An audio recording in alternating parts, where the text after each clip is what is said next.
MashaAllah. Bismillah ar-Rahman ar-Rahim. Wassalatu wassalamu ala Rasulillah wa ala alihi wa sahbihi ajma'in.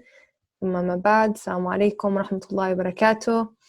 Once again, I want to thank you all for joining us for the second session of the life and legacy of Malcolm X.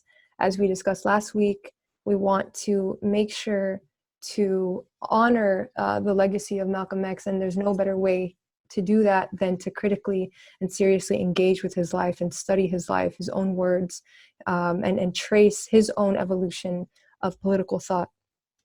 Today, we will be focusing on more so the thematic framing of the international influence, international perspective on Malcolm X's thought, namely in like 1963, 1964, and then we'll talk more about kind of his legacy afterwards, right? But we have with us, alhamdulillah, we have Dr. Junaid Rana, who is an anthropologist at UIC, and also Dr. Mariam Kashani, who is very involved with Believers Bailout. We mentioned it last week, and is an academic as well, and is a film producer amongst many other things, mashallah. And then we have with us Brother Isa Lewis, who is a student at UChicago in the Divinity School. And he will be helping us today, inshallah, in facilitating the discussion. Contrary to last week, we want to make sure that this is more conversational, inshallah. So please come prepared with questions. For those of you that did take a look at the reading, think through some of the things that you were contending with, that perhaps you want more elaboration on, or whatnot. So with that, I will give it over to Brother Isa Lewis to help us start the conversation. Jazakumullah khairan. Barakallahu feek. Assalamu alaikum. Also looks like we have the Imam here already, so we'll delay a little bit his entrance until like sort of the latter part, inshallah. So just to get us started, we were hoping that either of you, Dr. Kashani or Dr. Rana, could help sort of give us a primer about some of Malcolm X's background, and what are some important points that you think that we should know that lead up to the development of what we can term as like a Islamic liberation theology. Maybe I'll go first since I suggested the piece. Well, assalamu alaikum, everyone. Assalamu alaikum to both of you, all of you. First, I want to give thanks to Yasmin for bringing us here and inviting us and organizing this. This is, very timely and, something that I also want to do as we begin is send out prayers to anyone who's facing difficult times, who's facing issues around coronavirus illness, and for anyone whose loved ones are suffering through this. And of course, we also have to think about the economic and social violence that many people are also facing. The kinds of violence that we've been hearing about that, happens all too often on a regular basis, and that we need to call out whenever we see it and hear it. So for me, these prayers are also a way for us to understand the legacy of Malik al-Shabazz, al-Hajj Malik al-Shabazz, Malcolm X, particularly thinking about his life and, the way it's narrated in the autobiography of Malcolm X, which is, told through a number of genre techniques, right? Because it's not only a memoir and autobiography, the work that, in terms of how Alex Haley collected the autobiography through the interview technique, through calling from his speeches, Malcolm X's speeches, and then sort of narrating a story, some of that violence comes early in Malcolm's life, right? And one of the very key points in his early life is the lynching of his father by white supremacists, right? His father was a preacher, was a Garveyite. And for those of you, I teach the autobiography of Malcolm X to my undergrads, and a lot of my undergrads don't know who Marcus Garvey was. So I always got to be like, well, look him up. Marcus Garvey is an important figure in terms of thinking about Pan-Africanism, about thinking about Black nationalism, etc. And the fact that his parents were Garveyites and were committed to the cause of Black folk and liberation of Black folk, and I think we can call it that in the Garveyite approach. That, I think, is an important kind of antecedent to Malcolm's thought, and this is very early on in his life. And of course, at an early age, he's orphaned when his father's murdered, and then his mother, through both neglect and through crisis, is incapable of taking care of her children, and then is relegated and is taken away by the state, and all of the kids end up in foster care. So all of that too, I think, speaks to some of the foundations from which Malcolm X has a hard life at the beginning, right? But he doesn't make any excuses for that stuff. He basically, is living a life that is on his terms, right? So you see, one of the things that people often turn to, and I often teach it this way, is to think about Malcolm's life in the periods of his own identity. Malcolm Little, Detroit Red, Satan in prison, right? His conversion to Malcolm X, and then later on, when he becomes Malik el-Shabazz, and then Al-Hajj Malik el-Shabazz. All of those periods kind of speak to different things that he's creating in his own life, and issues that he's wrestling with, because Malcolm's a thinker, and he is also, as his observational skills are very keen, and he's able to see things in the world that many of us would just pass by for us. Like, we wouldn't think so much about it. But for him, he's constantly seeing that there are contradictions in how people live. And I think that, to me, is the core of thinking about how he gets to an Islamic liberation theology. I think I'll add one more thing to that as well. And I think one of the things that a lot of people don't know about Malcolm is that, especially after his family is sort of torn apart, right? After the death of his father, the insurance company makes a decision that the family's not eligible to the life insurance that his father had taken out on his own life, so, and then once the state intervenes, Malcolm actually spends a lot of time with white people. He's put in the home of a white family. He's the only Black child in his school. So he's actually quite familiar with white society throughout this time period. And so for him, when he sort of later discovers the Nation of Islam, and there's a discourse of, the white devil, it's not hard for him to think back to his own personal history of the different white people who were in his lives, from his teachers to his foster parents to others, who weren't good to him, right? And so for him, there's a connection there that he's able to make. His time in prison is really important. He's arrested in 1946 and spends a number of years. He's paroled in 1952.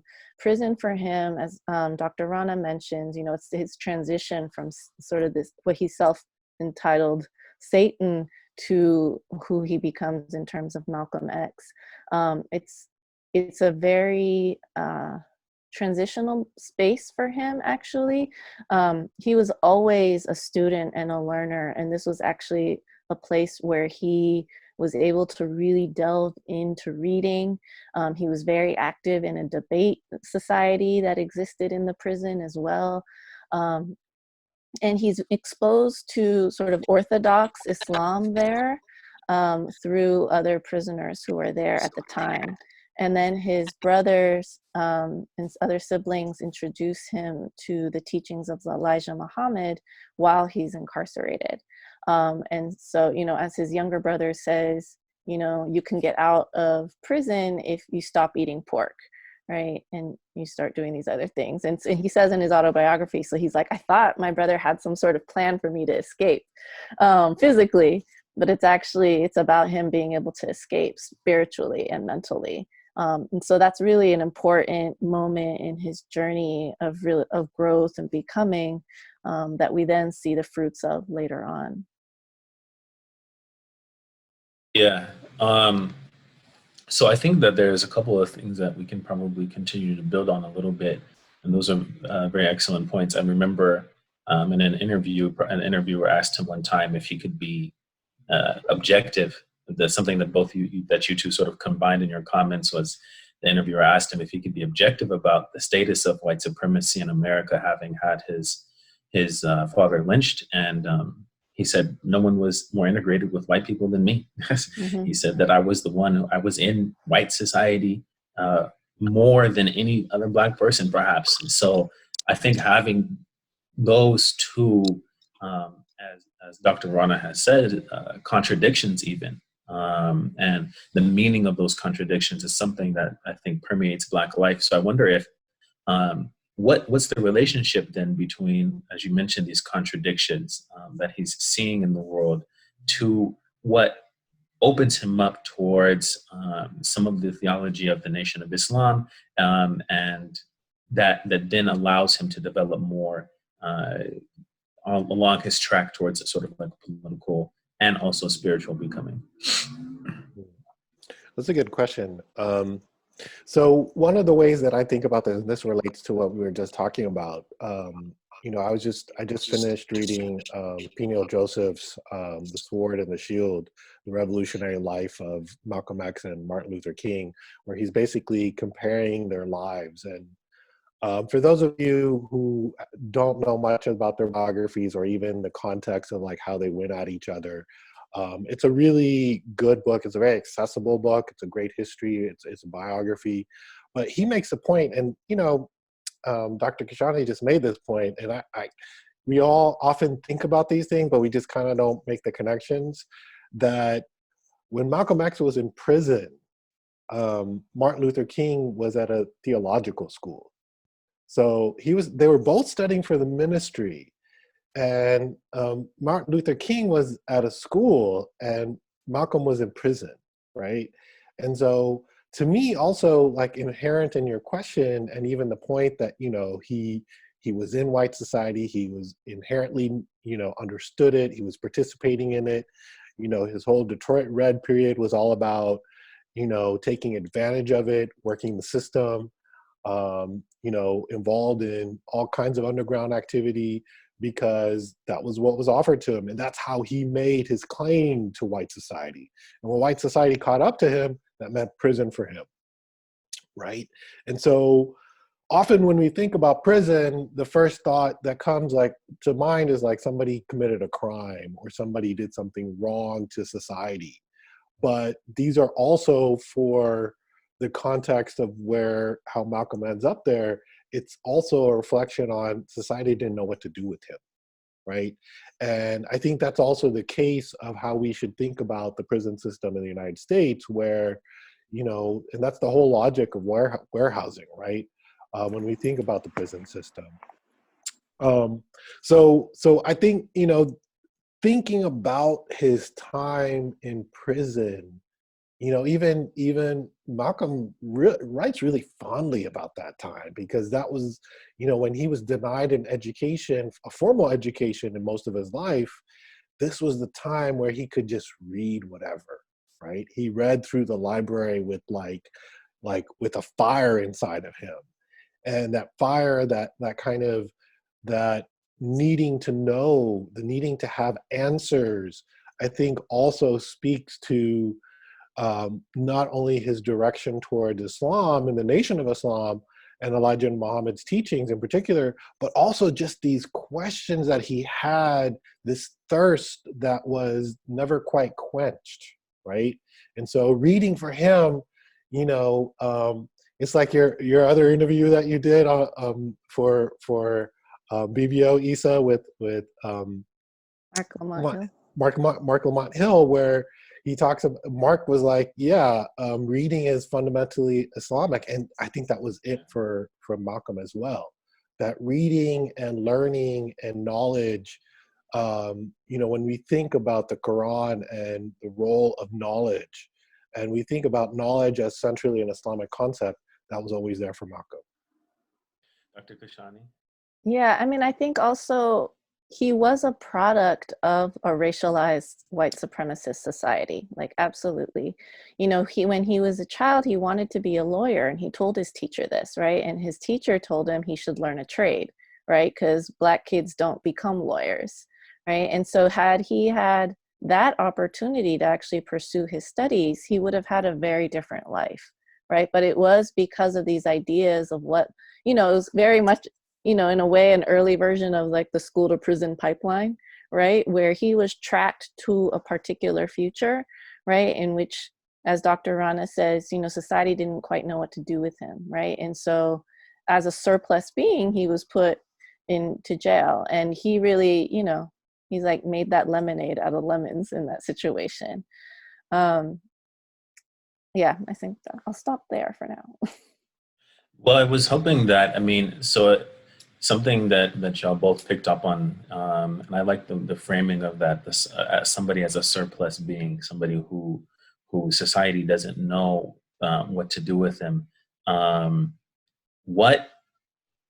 What's that relationship then with, do you guys think, with his conversion? And we're going to get to, as we move forward, moving forward, but I just want to sit a little bit with this question of contradictions and being a surplus being, society not knowing what to do with somebody. I mean, Yeah. I think that contradiction is actually that society knew exactly what they wanted to do with him, right? That that they wanted to control him and track him to a particular future. And I think he was very insightful about that. Like, he could see how inequality, how racism functioned in society, right? He was very attentive to the issues of colorism within his own family. Like, he recognized all those things. And so in some ways, it was, you know, and I think we could say that about today, it was society doing exactly what it was made to do, or how it was constructed to operate, was to track him into that direction. And he really flipped the script, right? By coming out a sharp thinker, a sharp debater, right? Someone who was made for media, right? And this is also the moment where television is starting to grow in and of itself, right? In the 1950s, this was like the first time families had televisions. And then the broadcasts were, you know, there was only like a couple channels and there were a couple shows. So he actually had a really mainstream audience as soon as he started appearing on radio and television, because it wasn't the kind of media sort of circus, you know, extravaganza that we have now, where you can really silo yourself, right? At that point, there were white newspapers, Black newspapers, and there was just like one television, right? Yeah. So how does this then turn into some of the initial phases of the Islamic liberation theology that gets developed over the course of the next sort of decade? I mean, I think, you know, just building on what Dr. Kashani was just talking about and the notion of surplus being, his surplus being, and we have to be real clear about this, a major part of it is his Blackness. And Black people's Blackness is part of their surplus being that is being sort of regulated, controlled, you know, that in a way, you know, the way we often think about Malcolm X as a political figure is through his contribution politically through what we now gloss as Black Power, right? So how that led to a number of different formations, whether it be the Black Panther Party, or through the kinds of things that he was saying when he was alive towards sort of, you know, in the period in the 60s. But this notion of Black power too was, you know, in his speeches over and over again was about a message of how do you love yourself? How do you love Blackness? How do you love the people around you? You know, and this is also one of those things, like, you know, I have to admit, like, when I was a kid and even till like when I was a freshman, first time I read the autobiography of Malcolm X was I was a freshman in high school. And my experience before that was that I didn't really know anything about Malcolm X. Nobody in my MOS talked about it. Nobody really in my history classes talked about it. Whenever, you know, people saw me reading the book, they were like, oh yeah, he hated people, you know, and he was a hate mongerer. And to me, like, when I finally did read it, because I was like, okay, maybe I'll like this guy, you know. I was like, wow, he has a profound love for people. It's so opposite from what people think. And so I think that particular, you know, that thing between love and hate, what he hated was the contradictions of society, the way that society was built on its own hate. So, like, if you know, it's more that he's exposing the hatred in society because he loves people, right? And you see that all throughout his early period, but even before he becomes Muslim, that him as a hustler, he's just like doing it for the love of it, for the game of it. But it's also like he understands things in a different way. There's also something fundamentally that just is going back to his parents and the values of his parents, right? That was stripped away from him at an early age. That's, I think, you know, at least for me, I think it's one of the things that draws him to the Nation of Islam. The message of Elijah Muhammad's teachings in terms of, you know, doing right by yourself means that you have to understand your place in the world, your place in society, your role, what you can contribute. And that's what fundamentally the Nation of Islam in that time and even now fundamentally offers for people who join the nation, right? So Elijah Muhammad's teachings really do still center on this kind of changing of the self, right? Changing the self so that you can then be a part of a community, which is the nation. Yeah, and I think the nation, it's really hard for us to imagine in the 21st century how much of an impression the nation and its discourse of, you know, self-love and self-determination, right, really was, right? That Blackness was something to be proud of and to uphold. Like, that's something that I don't think we can understand it as viscerally as it was in the 1930s, 40s, and 50s, right?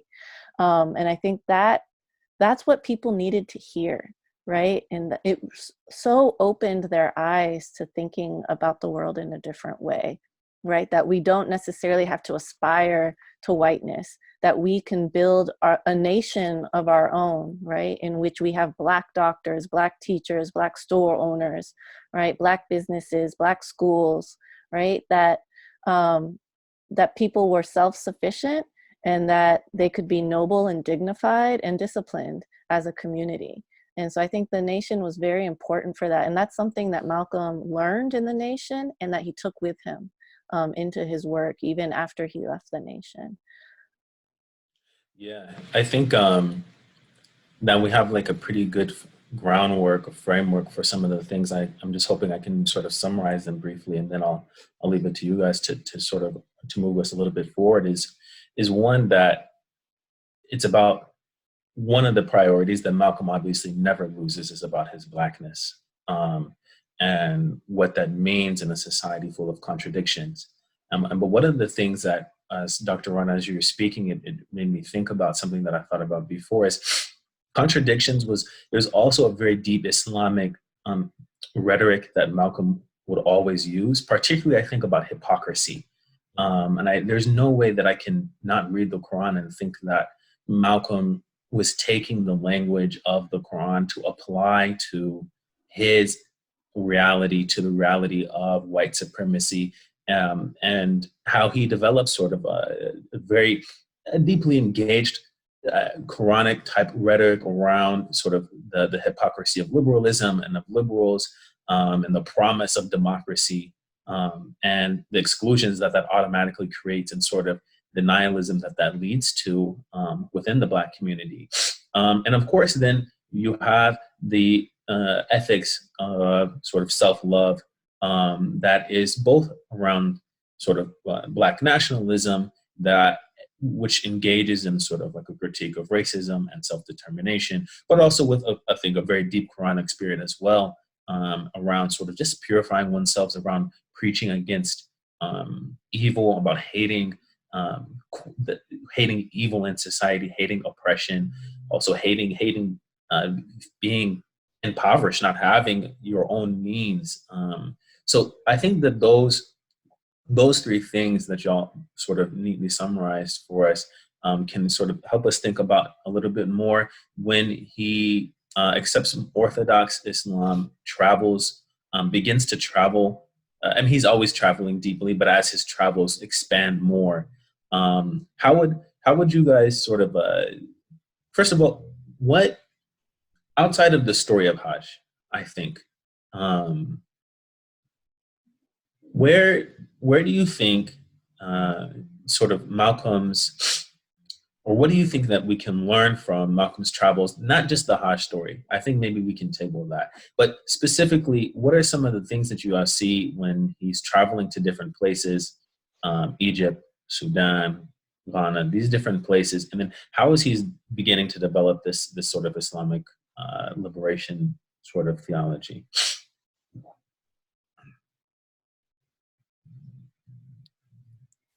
Oh, okay.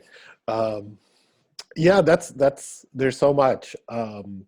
So I think, Hajj is obviously very, very important.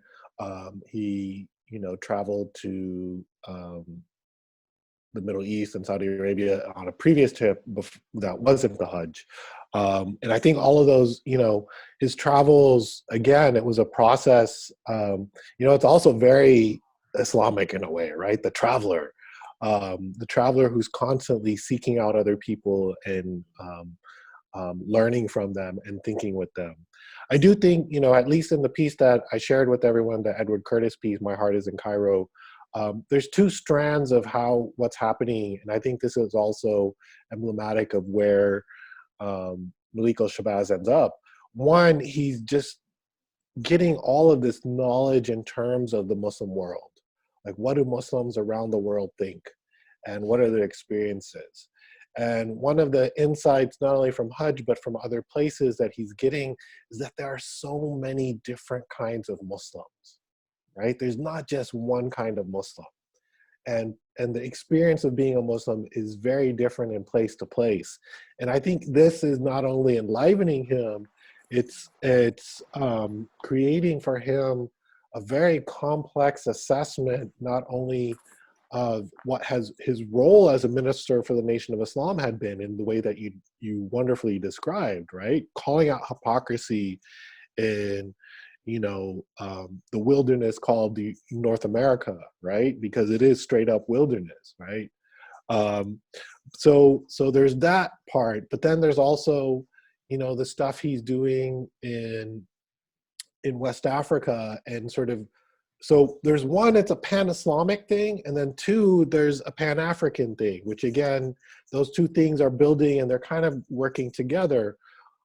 He ends up thinking, when he goes back and he's left the nation, he starts his own mosque and he starts his own political organization. And I think those are the kind of strands of the pan-Islamic and the pan-African that are happening there. And so that's to say that what he's doing is he wants to not only think about the place of struggles in the United States, but he wants to internationalize those struggles. And he wants to connect those to other people in other places so that through solidarity and through learning, there can be different strategies developed, right?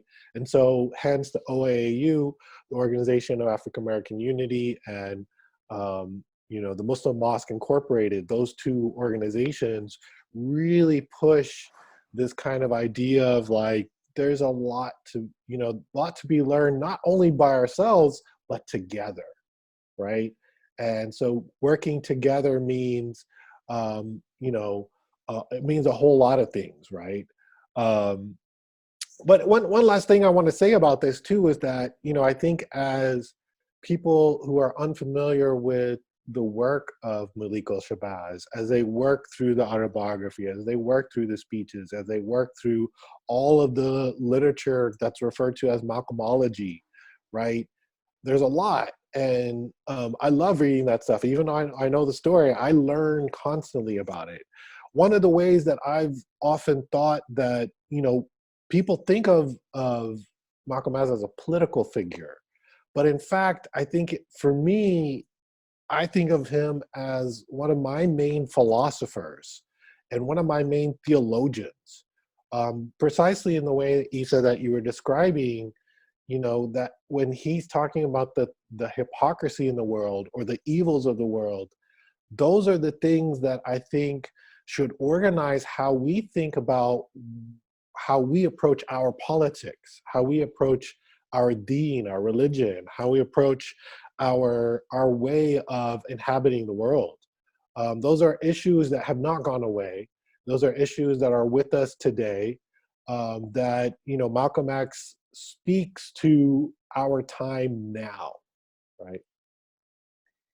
Yeah, I think he was also very strategic in the way he traveled through the Middle East and Africa, and sort of how he imagined what the relationships were going to be between Muslims in the United States and with Muslims abroad, right? So he, even though in the autobiography he paints a very sort of pretty picture, he was very, and I think this comes out in the article, is that he sees the differences, right, between what's happening in Egypt under Nasser and then sort of the interests of Saudi Arabia, right? And so, and how both those entities and the religious doctrines that each group was sort of oriented towards was sort of wanting to take Malcolm on as their student to sort of proliferate that kind of Islam, right, throughout the United States. So I think he was very strategic in sort of how he affiliated and communicated with each of these entities as he traveled, right? And also very much recognizing that when it came time to bring scholars to the US, he wanted to bring Black African scholars, right? So folks from Sudan and Western Africa. So for him, he was also always very conscious of sort of ethnic racial dynamics, even as he sort of painted this picture of Islam as an anti-racist faith, right? That was the only thing that would really save the United States, right? That he says that Islam is the only thing that can save the US and its sort of white supremacist and racist nature. So I think he was very pragmatic and realist, right? In terms of what Islam as an ideal, as a doctrine, as revelation said, but also very much recognizing what human beings do, what states do, and things along those lines. And then also, one thing I did want to bring up as well was this issue of the coalition work that he was doing in New York, especially around the time that he establishes the Organization for Afro-American Unity and the Muslim Mosque too. He, at the same time that he's sort of speaking about the role of Islam in Black communities, he's also speaking to Black people generally, right?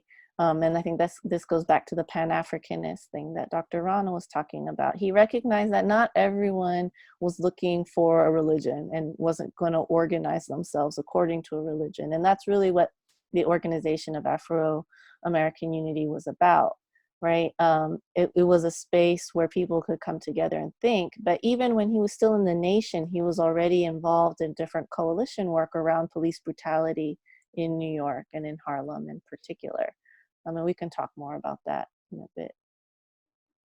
Yeah, I mean, I would like to definitely hone in on a couple of those last aspects. But I did want to ask, because we do have another guest, which is Amir Abdul Malik Ali, who was here last week, if he had any comments about sort of just some general benefits that we should be thinking about in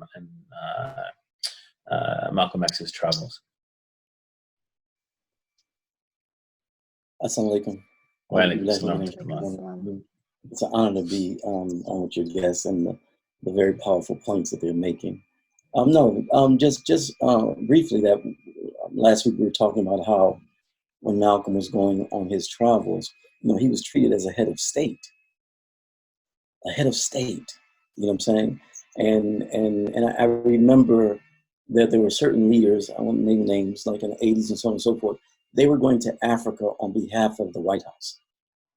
They were going to Africa on behalf of the White House in order to get African leaders to buy into some of the American proposals. Malcolm went to Africa and Asia representing the struggle, representing the Black liberation struggle, and he was dealt with as a head of state. So in a sense, they were looking at him as being the leader, the front man, if you will, of the Black liberation struggle in the United States. And I think that was extremely significant.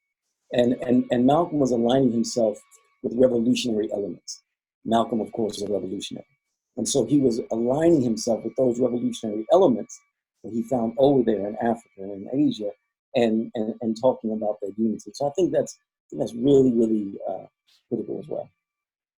Yeah, can I add something? I think, he really latched on to the idea of the Bandung Conference, right? That happens, is it in 54, right? The non-alignment movement where African and Asian nations came together and said, we are not going to play the games of Europe, right? And the US, right? And in a way, that's what the nation had been doing, right? We're not going to play this game. We know the game is rigged against us, right? And so I think he always took those examples from what was happening globally and brought them back and said, we need to understand what's happening in the world, right? That we're actually connected to these people, right? And that goes back into the whole thing about not seeking out civil rights in the United States, but seeking out human rights and appealing to African nations to speak on their behalf, right? Yeah, I mean, so two things that I sort of have thought about as it relates to your previous comments is one, just from a personal standpoint, it makes me think about how, like Allah says in the Quran, that He never sends a messenger except to people from their own tongue, right? And so it seems like Malcolm is really embodying the capacity to speak very specifically to a condition in the United States. And that's also global. That's also globalized through colonialism. But that element, I think, definitely is very important to our understanding. And I'm hoping that even any three of you, but Dr. Kachani sort of helped us get there in thinking about the Organization of African Unity Summit and sort of thinking about what it means to talk, what the role of that is in sort of this development of the vision that Malcolm had. So what is the status of it, and sort of what can you tell us a little bit more about what it did, and then how does that play into the general image of Islamic liberation? Should I take a stab at? Yeah, I'm thinking. Go ahead. So one of the ways I think about this, and I think about this through one of the people who was close to Malcolm in this period, Yuri Kochiyama. And Yuri Kochiyama was very active in the OAU and continued to after his assassination. One of her analyses follows what Amir Abdul Malik was saying, which is that his move from what's happening in these last 5 years of his life is from what people generally regard as Black nationalism toward revolutionary nationalism. And that doesn't mean he believed in the nation state. He believed in a kind of revolutionary approach, which meant that he was working with Black communists, Black leftists, Black liberals, but also with people who were identifying as Muslim, whatever their political stances. And so the notion of revolutionary nationalism, which Yuri Kochiyama also aligns herself with, is the idea that there is some kind of revolutionary approach to how one must undo these systems of white supremacy, these structures of racism, such that you have a social movement agenda, right? And this is, I mentioned Peniel Joseph's book, and one of the things that, I think is really interesting between thinking about, there's so many amazing things to think about between the lives of Martin Luther King Jr. and Malcolm X, but one of the constant tensions was also this reference that Dr. Kashani made, that Martin Luther King, just like, we got to fight for our civil rights. We're American. We're here. We have nowhere else to go. Malcolm X is like, okay, but I want to stand on the platform of the world and say, look, I'm a global citizen. I don't just stand with what America stands for, because America is built on principles of racial capitalism and white supremacy. So I have to find, as a global citizen, I have to find my connections to others in the world. So hence, revolutions abroad, to making connections to Lumumba, to understanding, the context of Mossadegh in Iran, to understanding what's happening in various revolutionary struggles around the world. That was very much the kind of fire that, was in that moment and in that context, but it was also a way to understand this alternative to the corrupt and hypocritical world of white supremacy. Yeah, and there was always in our history of making this connection to Africa, taking us out of America, at least psychologically, intellectually, and in some cases even physically. And so Malcolm was carrying on that tradition, that in our struggle for liberation, Africa has to be included in that. Africa has to be a part of that struggle. And so so Malcolm was building towards that. And so he's looking at the Organization of African Unity, and it's really amazing as the leaders who were in the world at this time, right? Like, there were so many assassinations because we had some dynamic leaders at this time, and we forget that many of these leaders were contemporaries. You know what I'm saying? So if these leaders were still alive today, the world would look different today. And so Malcolm was connecting with these leaders. He was connecting, right? And that was a major part too of, and I think the term that was used by both brother and sister is very critical: self-determination, Black self-determination. Because whenever we dealt with Black self-determination, it always, way back, right, to the Black founding fathers, if you will, it always involved Africa.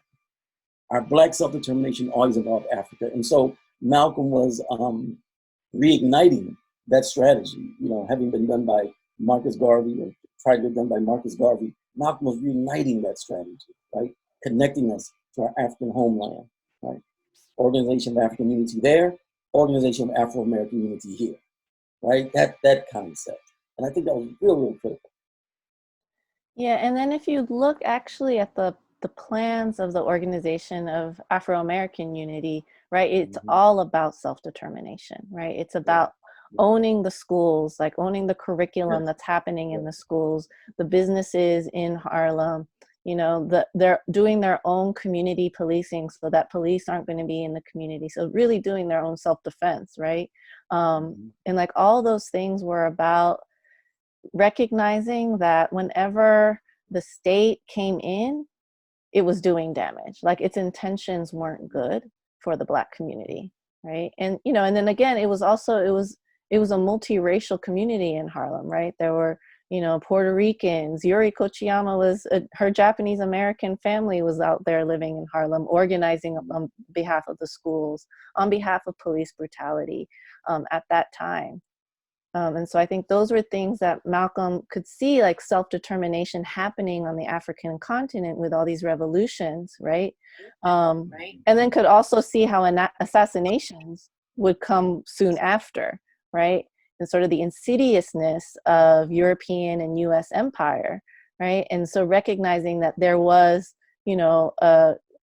a correlation to the cities in the United States and in Black communities, that there was a kind of neo-colonialism that was happening in the cities as well.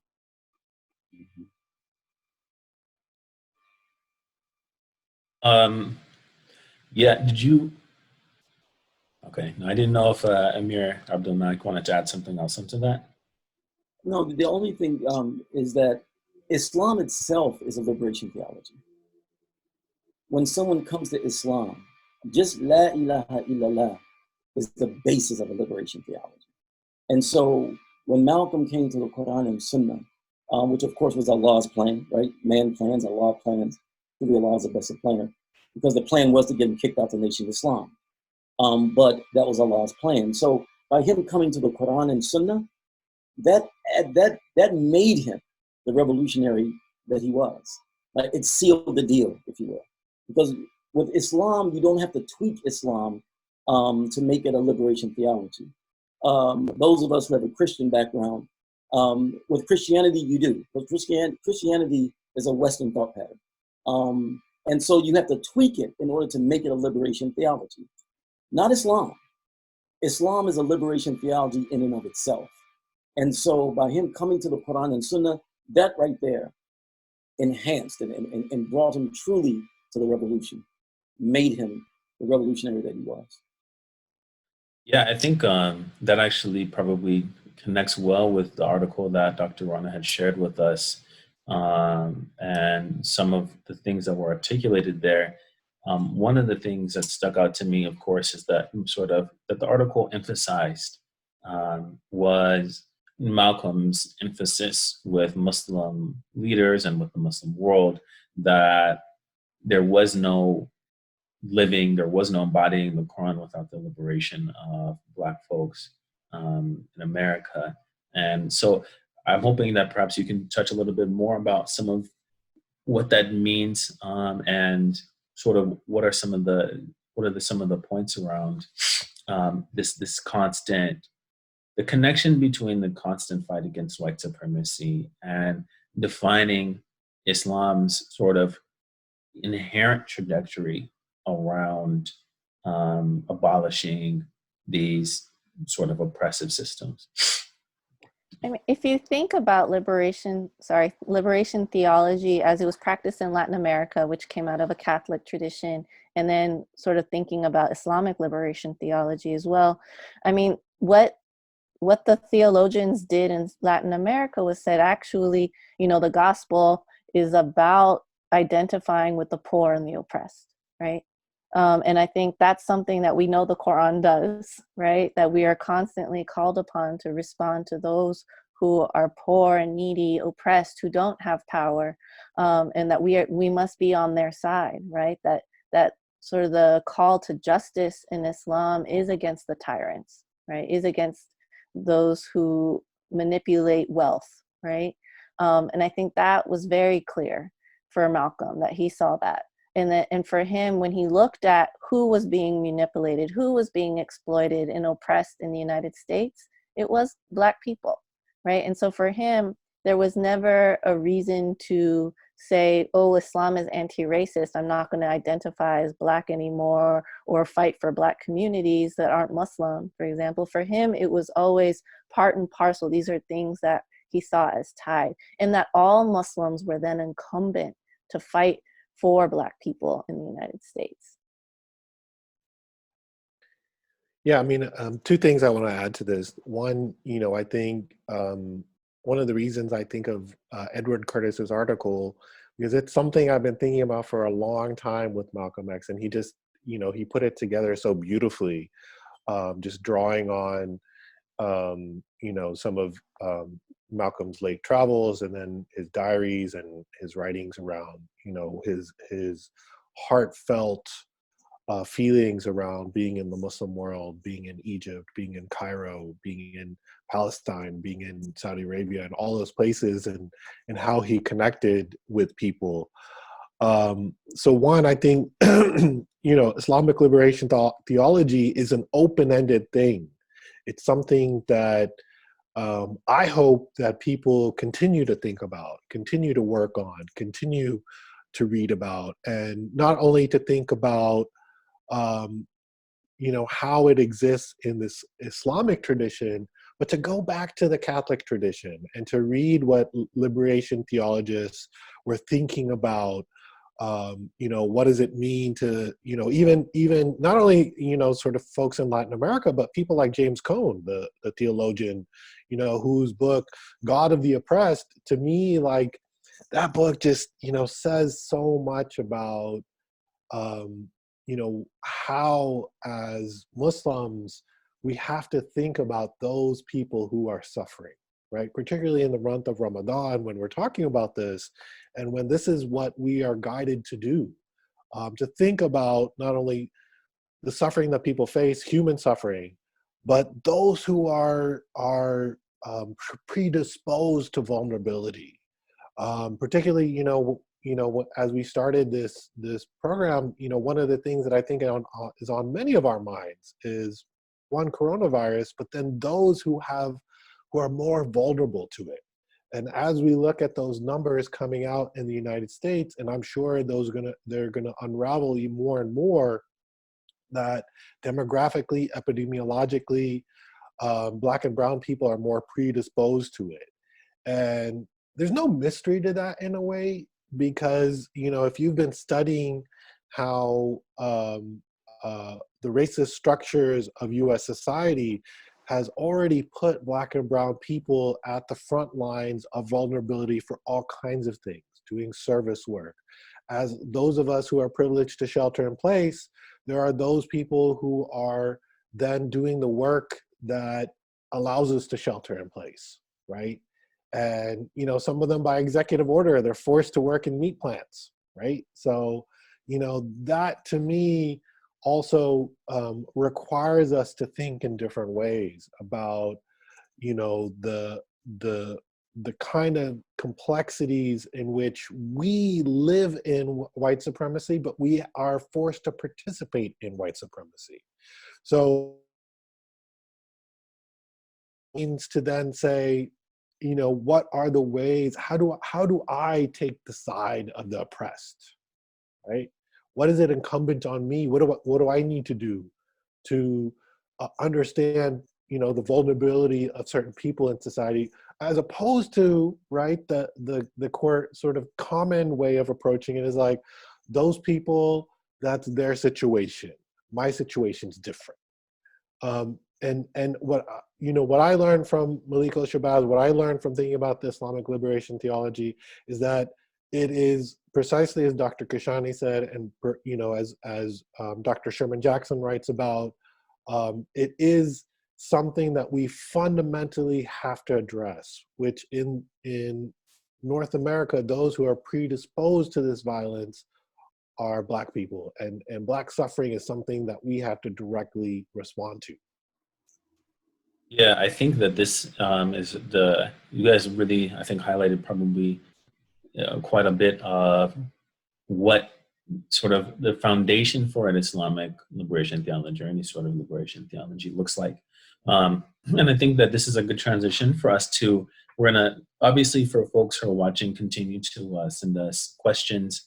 And one of the questions that we had was, and I think it's connected with what all three of you had said, but it was specifically in relationship to what Amir Ali had mentioned about how the Quran and Sunnah sort of sealed the deal for Malcolm. And so the question that they ask is, how does he apply the Quran and Sunnah to the problems that Black people faced? And if you could answer that question, and then perhaps anybody else who's thinking about that, what's that relationship? What is the application of the Quran to the condition of Black folk and those who are oppressed?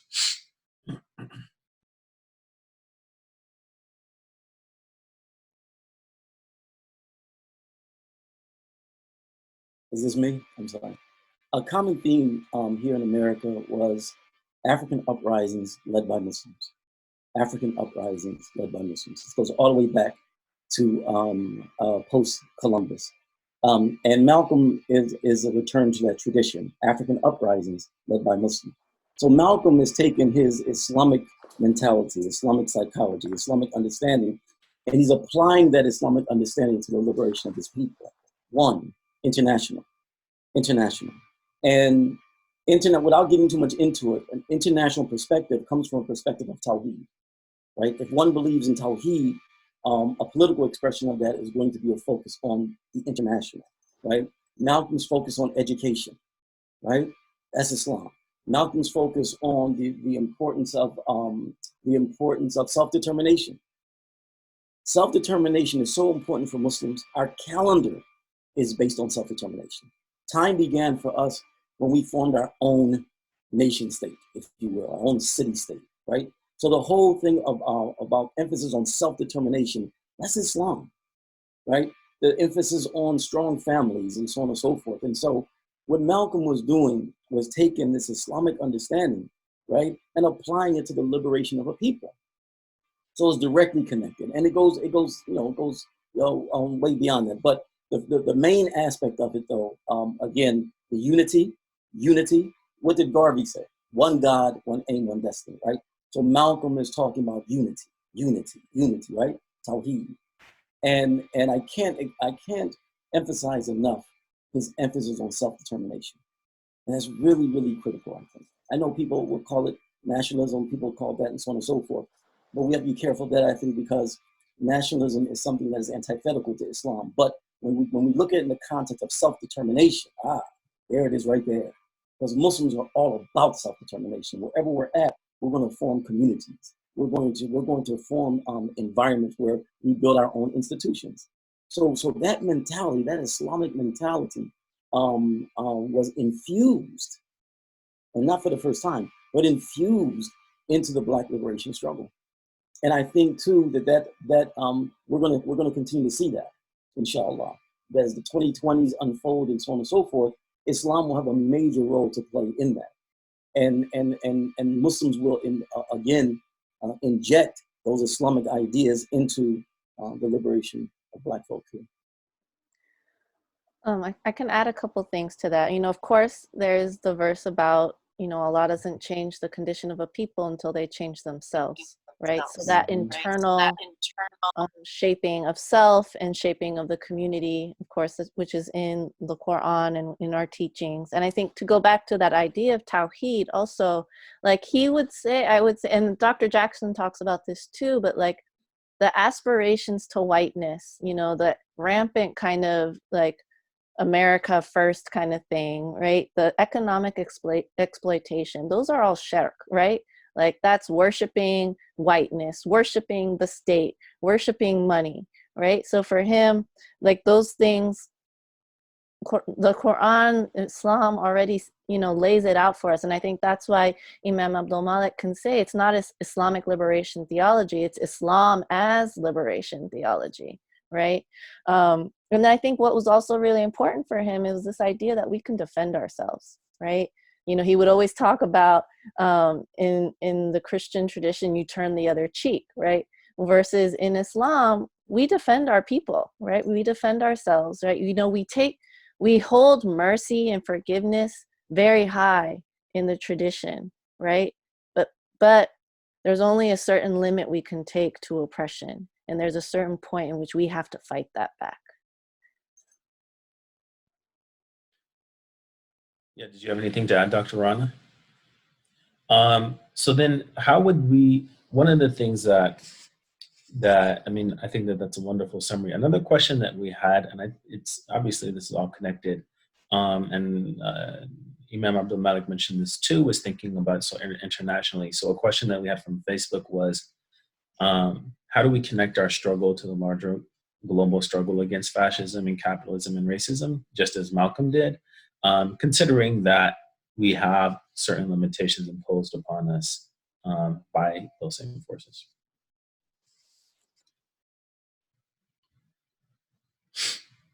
I mean, one of the things I think about often is, you know, the Nation of Islam was under surveillance from, you know, almost its inception, right? The majority of Black people who were incarcerated for not responding to the draft during the war were Nation of Islam Muslims. From prior to that point until now, Muslims have been surveilled, right? So it's not a new thing post 9/11.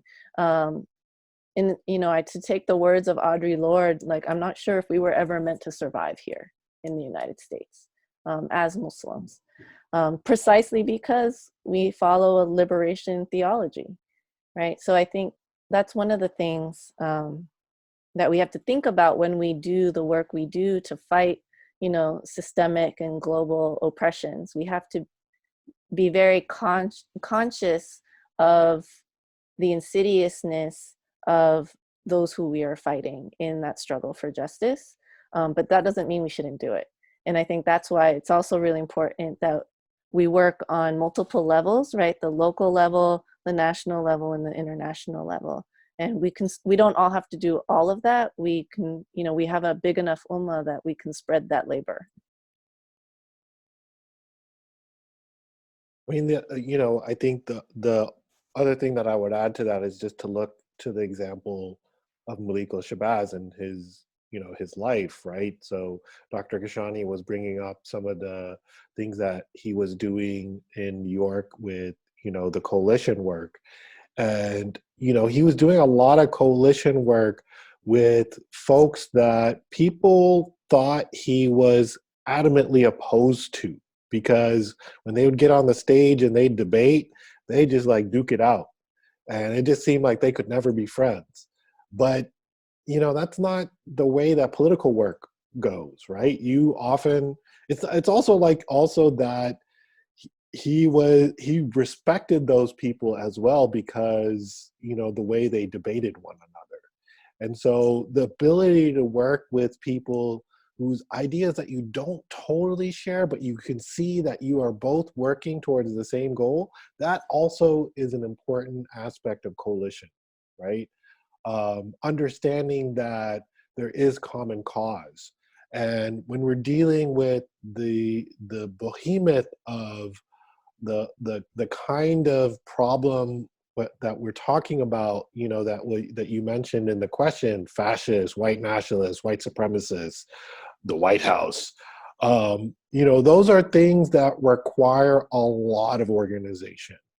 And a lot of organization means working with people who share your values and might have different values, but you also know are working towards the same thing that you want to work to. So this will mean that Muslims need to work with non-Muslims, right? At least in how I perceive that work. And for us to be successful, those kind of strategies entail thinking through what the politics are for the Muslim community and what the politics are for us in different spaces, right? And again, the way that Malcolm dealt with those things was understanding it's also not like you're getting a committee to fight white supremacy. You're getting a committee to deal with like the police department and police brutality and the fact that your brothers and sisters are getting murdered, right? Those are real world things that I think, again, push an agenda and push a kind of coalition in a particular way. And I think one, you know, when we unite with Muslims, it's amazing. We're so international. So if something is happening in Palestine, we'll know some brothers who are from Palestine. You know what I'm saying? Something happening in Syria, Afghanistan, Somalia, so on and so forth. We'll know brothers who are from there, like who live here. So for us to unite amongst ourselves, particularly, that internationalizes us right there and gets us and connects us to different struggles that are taking place, particularly in the Muslim world. In terms of the other ally situation, yes, I think we should as well. Not because I don't think we need to. The Quran says that we need Allah, His Messenger, and we need each other. But for the sake of justice, if there are people who are struggling for justice, we have an obligation to help in that regard. I think that our alliances, though, should not compromise our beliefs. And so as long as our alliances don't compromise our beliefs, I think it's all good. But just like Dr. Run has said, somebody could be about police brutality and so on and so forth, that type of thing. Yeah, we're down with that. We're down in terms of standing against police brutality. We're down with that. But we just have to make sure that the alliances that we make do not water us down and do not cause us to compromise our own belief system. But I think it's the Islamic principle, the Islamic mentality has to be injected into the struggle. Because I really think that we can help them, like Imam Jamil says, formerly H. Rap Brown. He says we have to take the struggle to a higher level. And I think Muslims can help non-Muslims take the struggle to a higher level. And I think that's part of our responsibility. Yeah. I mean, the last comment really had a strong impact on me. I want to, there's another follow-up question that I think from Facebook that will help us think about this a little bit, which is, what's the balance between engagement with international and local politics and working at the grassroots level to raise awareness? So how do we balance this activity? I mean, one of the things that Malcolm said was that you organize the people and the leaders will follow, right? And I think that's really important. I think a lot of times communities think we got to, have the big famous person or be in the White House and be at those tables of decision-making power, when we really actually need to be with our people and organizing them and talking to them and saying, what do you actually need, right? And how can we be of service? Right. And then, throw in some education at the same time. And I also think we need to study, we actually need to know our history. We need to read Malcolm's speeches, right? We need to see the plan of the OAAU and see what of those plans can we use now in our places of residence. I think, and I think also at the same time, there's a sense in which, we need to pick this up anew, but there have been Muslim communities doing this work, doing Malcolm's work since Malcolm, right? And sometimes those communities get overlooked because they've been doing it. They're not on social media.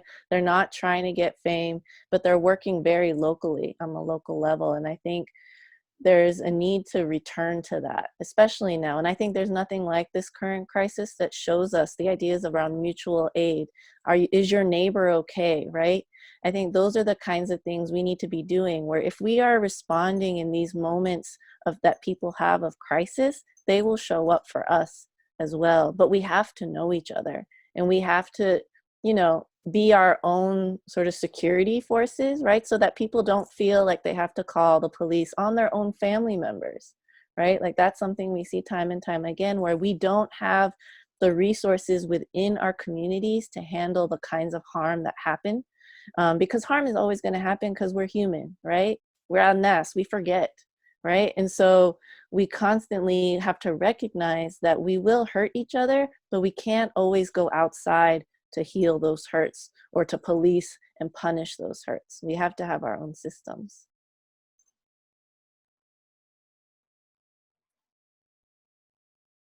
Yeah. Did either of you guys have a little bit more comments about the international part, or are we okay on that one? Remember the Because I feel like one of the things, sorry. No, remember the slogan, think globally, act locally. Yeah. And that's really what it comes down to, I think.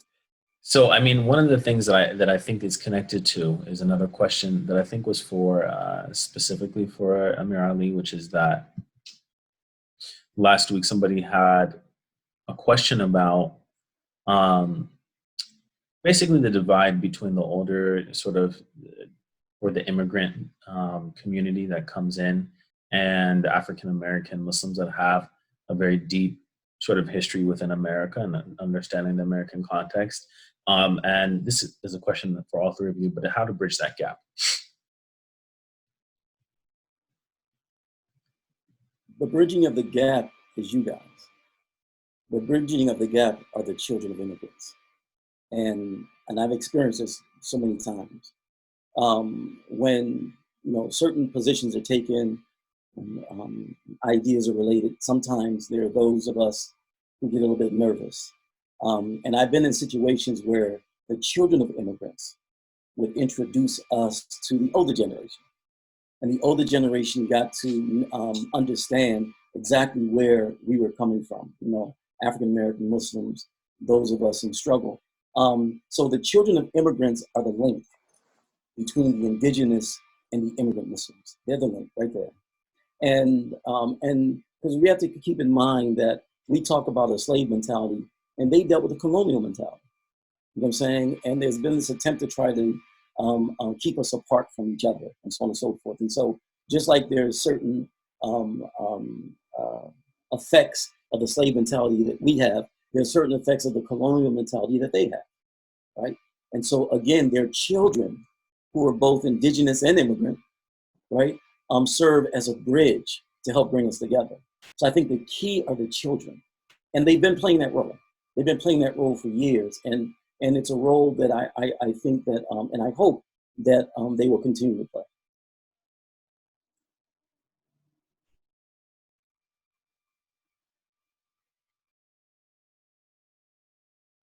How do you encourage folks to? The follow-up question was how to encourage people not to get too heavily or to prioritize the struggles though of other people in other places, quote unquote, Muslims that are abroad versus prioritizing sort of understanding. So we talked a little bit about obviously knowing the relationship of international politics. That's one. And we also talked about sort of what our generation and the younger generations can do to cultivate, to build the gap. But nonetheless, I think some people might feel that there's still like a prioritization of folks in other places. And even is that dichotomy something that we should be using nonetheless? How do we break down that barrier? I mean, I think, and probably Dr. Rana can speak more to this as well. I think one of the things is in our modes of analysis, right? That we always connect what's happening locally to what's happening globally, right? I think the Palestinian activism does that really well, right? In terms of connecting the kinds of militarization and policing, the settler colonialism of Palestine right now, and how that like Israeli police and military, is so connected to the United States policing and military as well. Like, so we're actually addressing the same issue when we're speaking about Palestine or police brutality in the United States, right? And so I think making those connections in our analysis is really important. Being recognizing that the kinds of sanctions, that we're putting on Iran, our state is doing that, so we have a responsibility to speak to it. But it's also the kinds of stuff that the US government does to poor communities here, right? Just like holding back resources, right? Not redistributing wealth and not enabling people to be economically independent. So I think having that kind of analysis goes a long way towards doing that work. And just to go back a little bit, I just wanted to say, Malcolm X was the figure that my immigrant dad and I actually connected around. I have very vivid memories of watching the film with him and him talking about, the role of Islam in the United States and how he really appreciated Malcolm and the work that the nation did. So I think there's also, our immigrant elders also have some insights in terms of justice and injustice, and want to see that through. Sometimes they just don't necessarily know how. And so that is, again, the work of maybe my generation, right, to bring my people with me. I mean, one of the things that I also often think about, which I think comes from the example of Malik al-Shabazz, Malcolm X, is one of the slogans in the Palestinian struggle, which is that as long as there is no liberation of Palestine, none of us are free. And Malcolm would say that about Black people in the United States, right? And so part of, I think, connecting not only international struggles to where we are is to understand that there are these important connections, that there are these ways that the Palestinian liberation struggle is connected to the Black liberation struggle. That, you know, that in fact, these problems are very similar, and to understand how they're similar, we have to really study the sort of the conditions of how people got there, and how they continue to be there, right? I do think also, you know, just to think about, you know, often when I teach autobiography of Malcolm X, or I teach about the Nation of Islam in my undergraduate classroom, I'm always like, it's stunning to me how often there is this kind of light switch that people turn on, because you can tell they came in like, oh, this is cool, we're going to learn about this, I don't know anything about it, but then they realize they have so much to unlearn, right? They have so many predisposed ideas about the Nation of Islam, Elijah Muhammad, if they even know who Elijah Muhammad was or is, and Malcolm X. Like, they have to really, it's a complete switch, and like, oh, there's a lot going on here. And, you know, there's also the secondary thing, which is that often Muslim students in the classroom will be like, well, were they really Muslim? And I'm like always running against that and saying, well, how do we know anyone's a Muslim? You know, like there are a lot of ways you can play with that, but the real question is like, why do we question people in the Nation of Islam and their Muslimness, right? When we aren't taking the time to learn about how how Elijah Muhammad and the Nation of Islam not only initiated a struggle, but are part of the history and legacy of how any Muslim in the United States now is in the United States, how we are understood, right? That legacy, that history is something that needs to be dealt with. And understanding the history of Islam and Muslims in America fundamentally goes back to the Nation of Islam, fundamentally goes back to Elijah Muhammad, fundamentally goes back to Black liberation, fundamentally goes back to the place of understanding Muslims and slavery, Muslims and settler colonialism, Muslims and, you know, it's the story of the United States, right? So we need to really rethink those histories and rethink our place in that, so that, again, you know, going back to some of the questions you were asking and the comments you were making, Isa, how we understand what our politics are, what are our values, how do we come to terms with these histories such that we change them.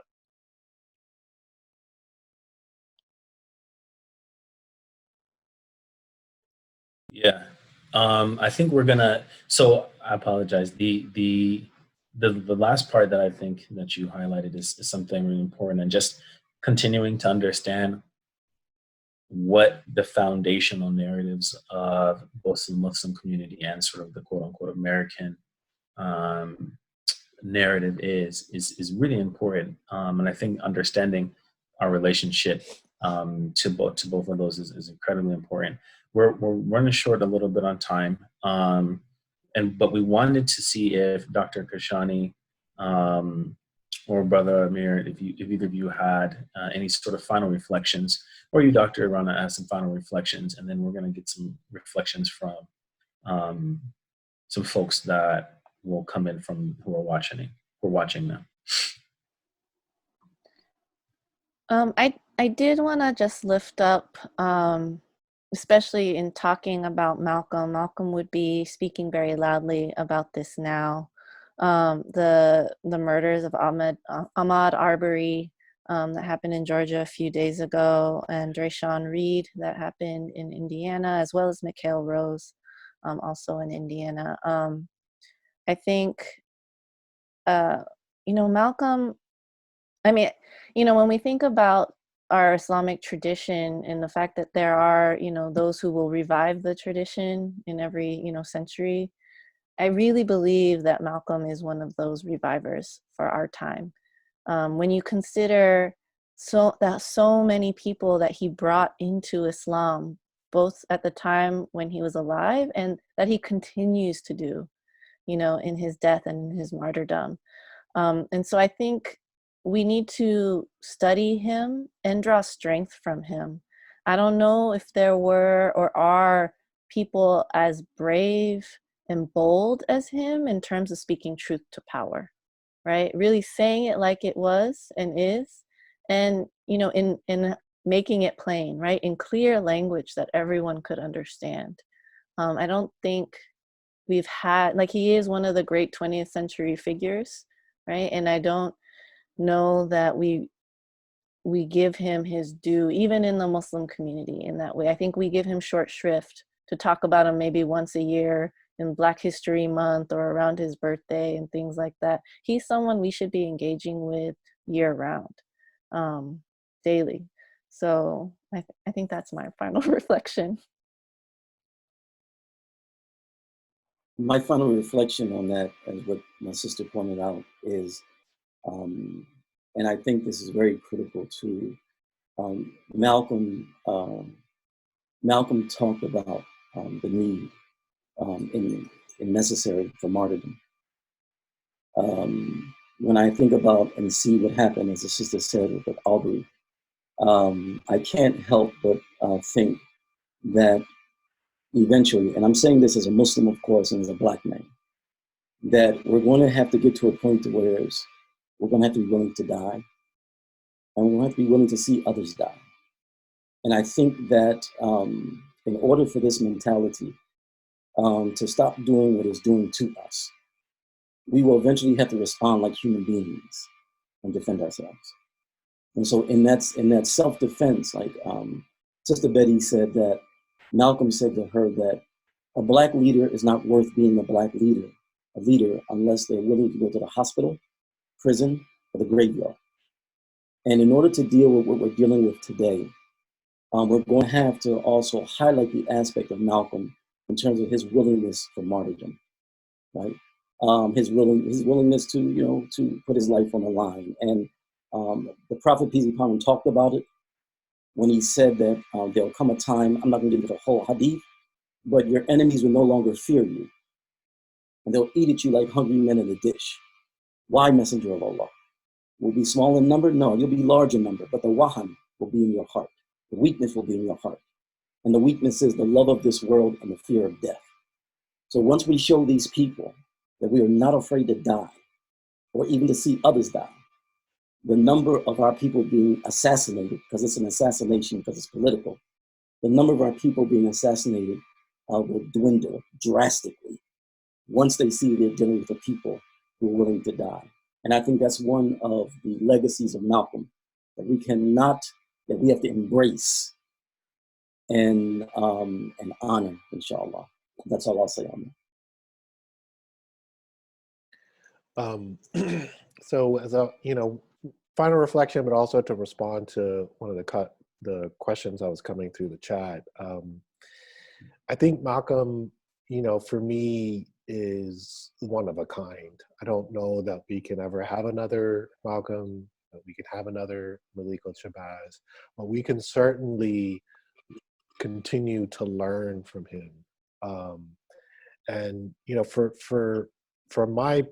for myself, I have a lot of love for Malik al-Shabazz, a lot of love for Malcolm X, because he taught me politics. He taught me how to think about society. He taught me how to understand racism. He taught me how to understand history. He taught me how to understand the world that he was living in, and that, when I think about the parallels in my world, in our world, that I see those same things. And fundamentally, he taught me an Islam that I didn't actually know before. I did know it, but he taught it to me in a different way. And that, I think, was a revelation to me as well, that, to be a Muslim is not you're living in perfection. That's, we never say that, like, oh, I'm a perfect Muslim. No, we are always ascribing to be better, right? And we are hoping, inshallah, to be better Muslims. And we are learning and teaching others. And to me, that I think fundamentally is the lesson that I learned from Malik El-Shabazz and his life, that we should not only seek to be better, but we also should look for that in others, and we should share that with others. That this is not just about self-learning, but it's also teaching to others. So for me, that's, that's also, if you hear it, that's the message of self-determination. That's the message of Black Power, each one teach one. That's the message of political organization that would fight against, systems of oppression. And I think those are the values and the commitments that I adhere to. Can I add something? Yeah. I wanted to speak to Imam Abdul Malik's point too about being willing to die. And I agree with that, but I also think that people have to be willing to be uncomfortable and take risks. And you have to be, I think depending, I don't know who's listening, but there are a lot of people's lives that are vulnerable now, that are precarious now, and they are only, for the most part, that is a organized and structured part of our society that's supposed to happen, right? And that other people's comfort and relative security is like directly related to other people's vulnerability and insecurity. And so I think people have to be willing to take those risks, right? Whether to go to prison, whether to go to the grave, right? Even on the minutest level. And I think we can't even do that. We can't even make ourselves a little bit insecure, a little bit uncomfortable, and going outside of, our sort of ways that we live and the expectations that our parents have, our families have, for the kinds of careers that we're going to have, the kinds of lives we're going to live, the way we spend our time. And we have to even just make those incremental steps first before we're really ready for the level of martyrdom that we need to really make a change in our society. We have to be uncomfortable and we have to take those risks. Yeah, I think something that Amir Ali had said about being willing to die remind me of Malcolm's being asked about, like a few days or whatever, a few weeks before he was assassinated, like if he was afraid of death, if he was afraid that somebody was going to kill him, and he was like, I don't worry at all.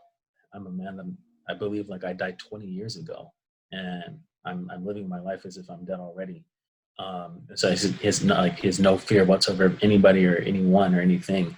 And I think what that points to is what Dr. Kashani just mentioned, which is that people are living lives on the verge of death, or living in these conditions that are death zones within America, and their lives are put to the brink constantly. And I think collectively putting ourselves living and existing within that space, is also a very chronic Islamic juncture, which is that every nafs is going to taste death. Everybody is going to taste death.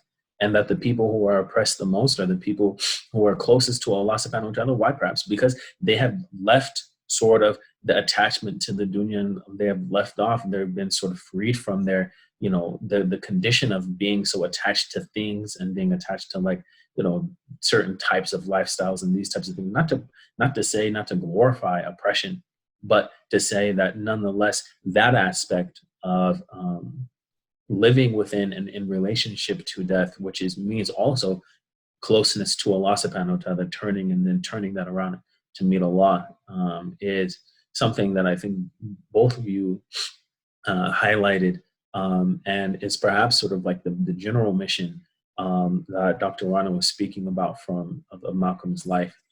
We're going to have, so Barakallahu Feek for your 3 contributions. Hopefully Imam Ali, if you have that hadith, folks are asking for it, so maybe you can send it, and then we'll say it at the end or post it onto the Facebook. But I'll let Sister Yasmin turn it over to the reflection. So Jazakallah khair. Thank you so much for your deep insights, all three of you, and the work that you're doing. You're very inspirational for me personally, and inshallah ta'ala, I hope that the folks who are watching can also take the benefit as well. Jazakumullah khairan to all of the panelists. I know that Maghrib is creeping in for the Chicagoans, Dr. Rana and Dr. Kashani, so we will let you guys go. Only if you promise to make dua for us and for all the people that are oppressed around the world, and inshallah to continue the work. I know that Dr. Kashani and Dr. Rana are very involved in Believers Bailout, an organization that is directly on the ground with the community, on the streets with the people, and committed to attending to the needs of our brothers and sisters that are in cages due to the carceral state.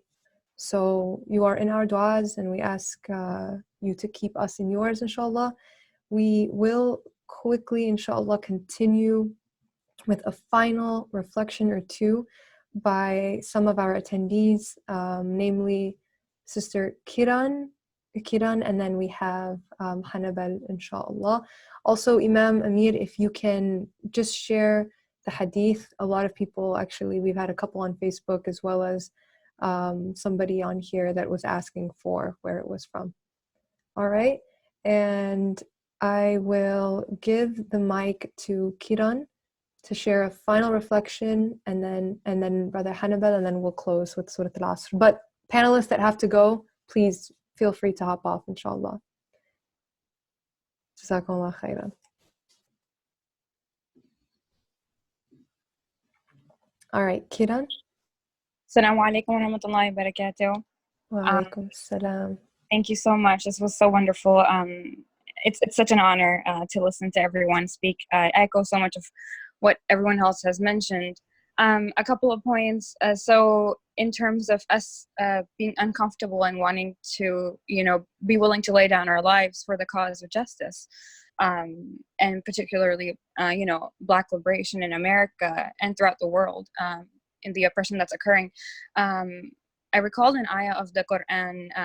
I'm just going to, I guess, summarize it or paraphrase it in response to when the magicians realized the truth of Islam at the time of Musa alayhi salam, and Pharaoh said to them that they immediately bowed down in prostration to the god of Musa and Harun, Allah subhanahu wa ta'ala, and Pharaoh said to them that, what are you doing? I have not given you permission, and I will cut off your limbs from opposite sides of the body.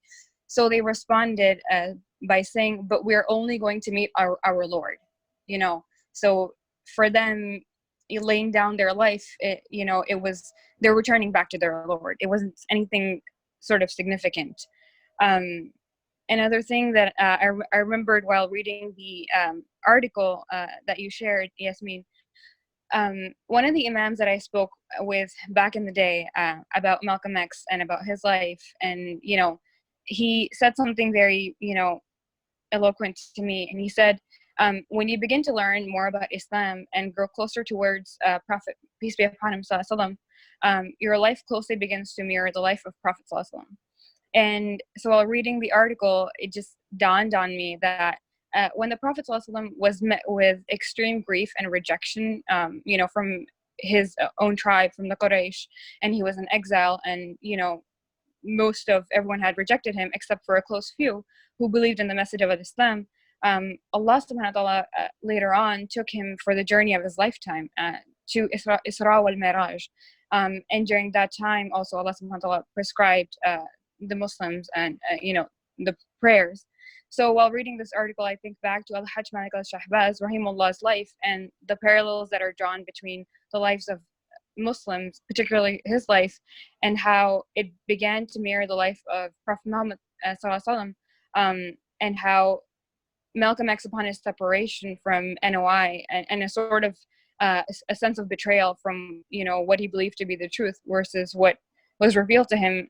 He's rejected, and he's going through this immense grief, and that is when Allah subhanahu wa ta'ala sends him for the journey of his lifetime. And you know, I thought of it as sort of, subhanallah, his Isra wal Miraj, and that is also too when he begins to learn the you know, the Sunni prayer, or the Orthodox Sunni prayer, and he begins to have his prayer. So that was sort of what I, you know, my reflection from the reading and the conversations. Barakallahu feek. Thank you so much, Kiran. Really appreciate it. We have here Hannibal that will share with us. Oh, mashallah, you were on the Muhammad Tanzeen's what's the organization? Milestones. Milestones. It's close to iftar time, so I'm losing it. Alhamdulillah. So assalamu alaikum, Ramadan Mubarak, and Jazakallah khair for your efforts. You know, I really appreciate this because, you know, when I tuned into the other panel as well. And inshallah, whatever else you guys are going to do, I'm going to tune into that too, inshallah. And one thing I appreciate is that you get so many ideas going in my mind, listening to you guys talk, you know, so alhamdulillah, may Allah reward you guys for taking up this very important discussion. I would say, you know, like I want to have kind of somewhat personal reflection, because Malcolm always had I always felt that Shaheed Malcolm had like a personal impact on my life. You know, I first read his autobiography. I was sitting in a maximum security juvenile hall cell, fighting against charges they never had any evidence that I did.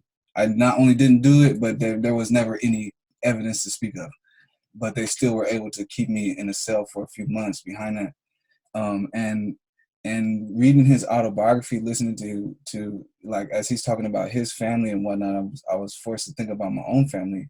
You know, my grandfather in Louisiana was subjected to electroshock, quote unquote, therapy, because he had a dignified way about himself. You know, he was very dark, and they would make these comments about him on the streets and what have you. And sometimes, you know, people might try to intimidate him and what have you, and he didn't turn the other cheek. He never turned the other cheek. And that landed him in an asylum where they were electrocuting him for months on end. And even recently in 2012, his nephew, his sister's son, my cousin Milton, was shot 40-something times by Saginaw, Michigan police. And he was killed for supposedly stealing a cup of coffee from 7-Eleven. And you know, and I'm thinking about Ahmaud Arbery, and I'm thinking about Malcolm and all of these things, and I'm thinking about, you know, the things you guys are saying, what have you, and what the Amir was saying about, you know, being ready to lay down our lives if that situation requires it of us.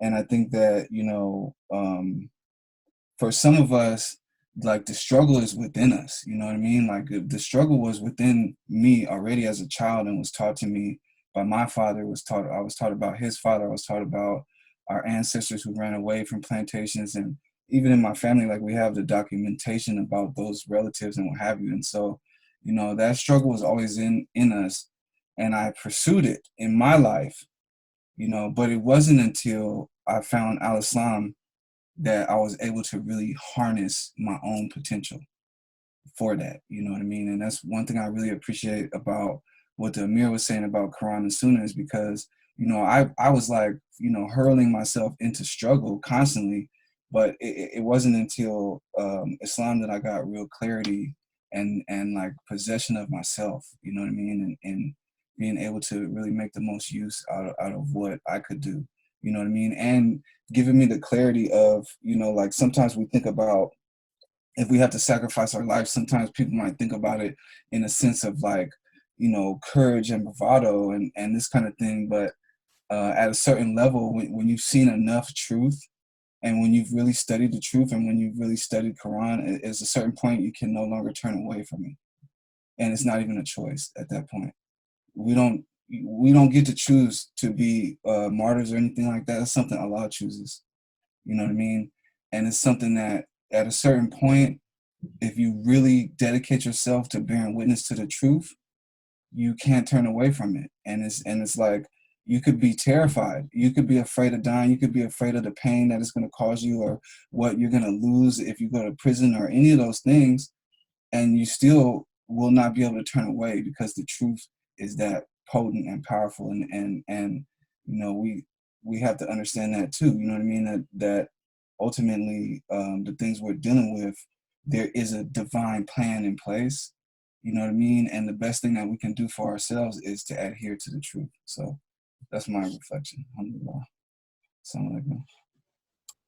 Wa alaikum assalam wa rahmatullahi wa barakatuh. Thank you so much, Brother Hannibal. I really, really appreciate that.